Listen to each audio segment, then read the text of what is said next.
Hai, selamat datang di coding.id. Kita akan membahas mengenai conditional statement.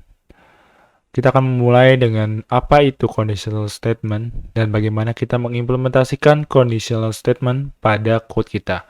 Yang pertama adalah if statement. Jika kita lihat di sini dari flowchart-nya yang sudah pernah kita pelajari sebelumnya, di sini dimulai dari start, dia akan melihat satu kondisi dulu nih. Jika kondisi itu bernilai true atau benar, dia akan menjalankan statement. Dan jika kalau enggak, dia tidak akan menjalankan statement apapun. Dan berakhir di end. Penggunaannya kurang lebih seperti itu. Dan cara penulisannya yaitu dengan menggunakan, di sini ada tulisan if.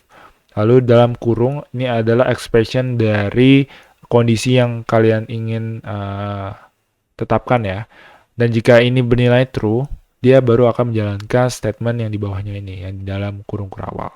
Dan jika tidak, ya dia tidak akan menjalankan apapun.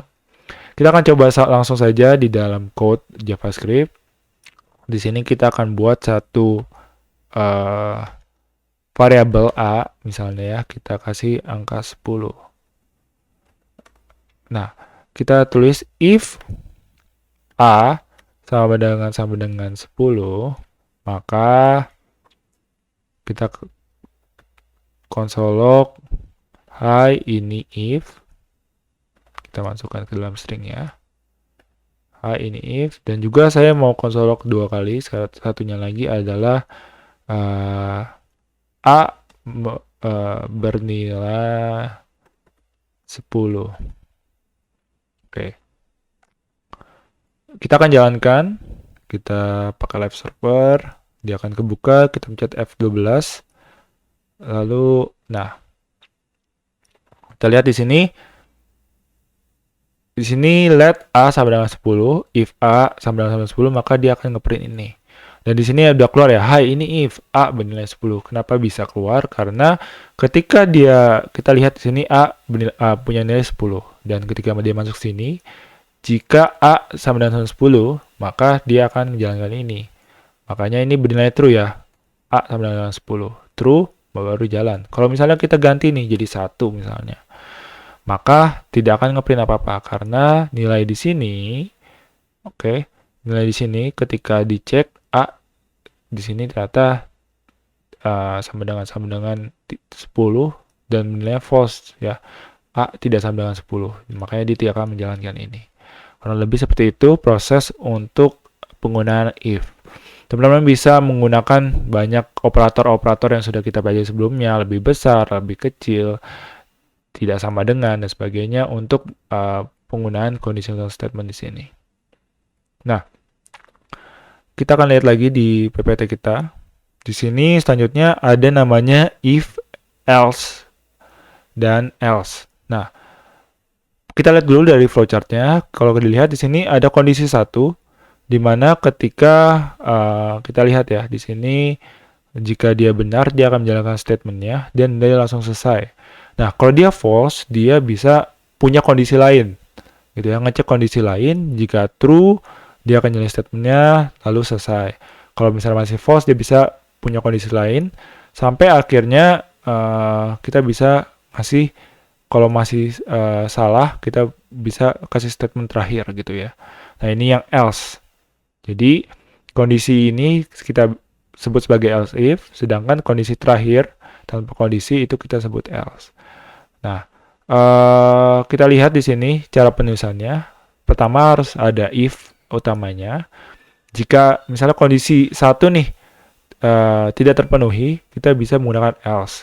If ini kalau kita mau ngecek kondisi lain nih. Kondisi lain di sini, kalau ini tidak terpenuhi, dia akan lanjut ke selanjutnya. Tapi kalau misalkan kondisi 2 ini terpenuhi, dia akan menjalankan statementnya, teman-teman. Tapi tidak mengecek kembali if yang di selanjutnya. Jadi ketika dia salah satu aja benar true, dia langsung menjalankan statementnya dan langsung selesai. Dia tidak melihat lagi else yang lainnya. Nah, di sini kita lihat ada condition 2, condition 3, dan seterusnya. Jika misalnya teman-teman pengen, kalau semua kondisi ini nggak terpenuhi, saya tetap mau mengeluarkan sesuatu gitu ya.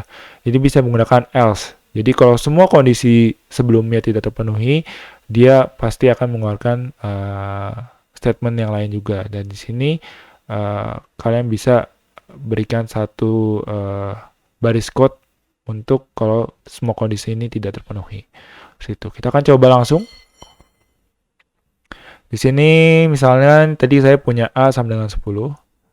Saya pengen cek jika A else if else if. Nah, kalau A-nya sama dengan 10, saya mau konsolog tadi A bernilai 10. Kalau A-nya lebih besar dari 10, saya pengen ngeprint beda sama ini. Saya mau ngeprintnya itu hi, ini else if gitu ya. Terus A lebih besar dari 10 gitu. Nah, ini kita lihat kalau A-nya 10, dia akan ngeprint hi, ini if A bernilai 10. Jika A-nya lebih besar dari 10, mesti dia ngejalanin ini karena ketika dia cek ini, oh ini salah. Dia masuk ke sini, oh dicek dan ini benar, maka dia akan jalan ini. Kita akan coba save. Hi, ini else if A lebih besar dari 10. Nah, jika dia lebih kecil misalnya ya, teman-teman, kita save. Iya, dia nggak keluar apa-apa karena dia tidak ada kondisi apapun yang memenuhi ini. Nah, misalkan kalau kita tahu, ini udah sama dengan, ini udah lebih besar, sisanya udah saya pastikan gitu ya. Saya pastikan kalau dia, ini kita copy aja deh. Sudah kita pastikan kalau dia lebih kecil dari 10. Kita ganti else. Nah, di sini maka dia hi, ini else, A lebih kecil dari 10. Jadi ketika ini nggak benar atau maksudnya bernilai false dan ini if ini juga dicek bernilai false, maka dia akan masuk ke else-nya. Oh, saya nggak mau nih kayak gini, else pakai else gini ya. Saya mau dia tetap ngecek. Nah, itu juga sebenarnya boleh juga teman-teman. Ini misalnya kita cek A lebih kecil dari 10. Maka yang keluar akan tetap sama teman-teman di sini.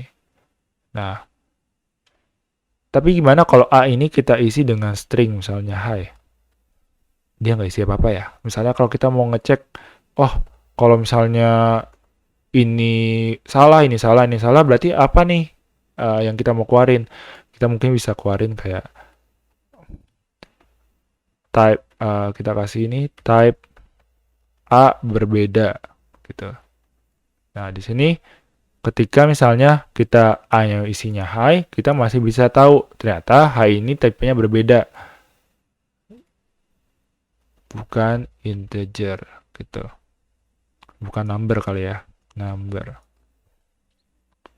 Nah, kita tahu nih kalau ternyata A-nya diisinya bukan number, jadi nggak bisa dibandingkan dengan yang di atas ini. Jadi semua kondisi ini tidak terpenuhi, maka dia akan tetap mengeluarkan sesuatu.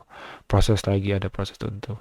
Nah, ini proses ini nggak harus konsolog ya teman-teman. Kalian bisa gunain apapun proses buat variabel dan sebagainya atau penghitungan. Ini semua bisa dilakukan di sini. Nah, misalkan kalau kita ganti ini jadi 10. Yang keluar apa? Yang keluar adalah type berbeda bukan number. Nah, tapi kalau misalkan kita ganti ini jadi 100 misalnya. Nah, apa yang keluar di sini adalah hi, ini else if A lebih besar dari 10. A lebih besar dari 10. Berarti dia masuk yang ke sini ya, teman-teman ya. Nah, kenapa bisa begitu? Padahal ini kan string. Kalau dibandingkan sama number kok bisa? Nah, itu auto convertnya jalan teman-teman. Ketika kita menggunakan string tapi isinya number, dia auto convertnya jalan dan dia akan otomatis mengecek apakah 100 ini lebih besar daripada 10. Jadi dia kecek nih di sini auto ini ya. Nah, tadi kenapa ketika sama dengan ini tetap masuknya di type berbeda ya? Karena di sini kita menggunakan sama dengan 3 kali. Kalau sama dengan 3 kali berarti dia tipenya harus sama. Kalau kita masih mau menggunakan auto convert, kita bisa menggunakan sama dengan 2 kali. Maka di sini ketika kita string 10 dibandingkan dengan 10, dia akan tetap terlihat sebagai 10 dan A bernilai 10. Seperti itu. Nah, ini cara penggunaan if dan juga else if. Jadi teman-teman bisa menggunakan ini. Nanti untuk lebih lanjutnya mungkin teman-teman akan banyak belajar dari case-case yang kalian temukan dan juga dari pengalaman kalian penggunaan if ini. Buat teman-teman yang masih penasaran dengan pembahasan materinya, bisa langsung aja join di mini class coding.id yang akan diadakan sebentar lagi nih. Di mini class, kita akan bahas materi lebih mendalam dan teman-teman bisa langsung praktek atau latihan dari materi yang diberikan. Dan tanya jawab dengan fasilitatornya loh. Tunggu apa lagi, langsung aja ikutan, karena mini class di coding.id banyak yang free. Caranya gampang, teman-teman bisa langsung buka di www.coding.id, lalu klik event, dan pilih mini class yang kalian ingin ikuti, dan lakukan proses pemesanan mini class di website secara langsung. Atau, teman-teman juga bisa langsung download aplikasi coding.id di Play Store teman-teman, dan pilih mini class yang teman-teman mau ikuti. Daripada rebahan terus di rumah, mending nambah pengetahuan karena nggak ada ruginya untuk kita bisa belajar hal baru setiap harinya. Sampai di sini dulu ya, sampai ketemu di video selanjutnya.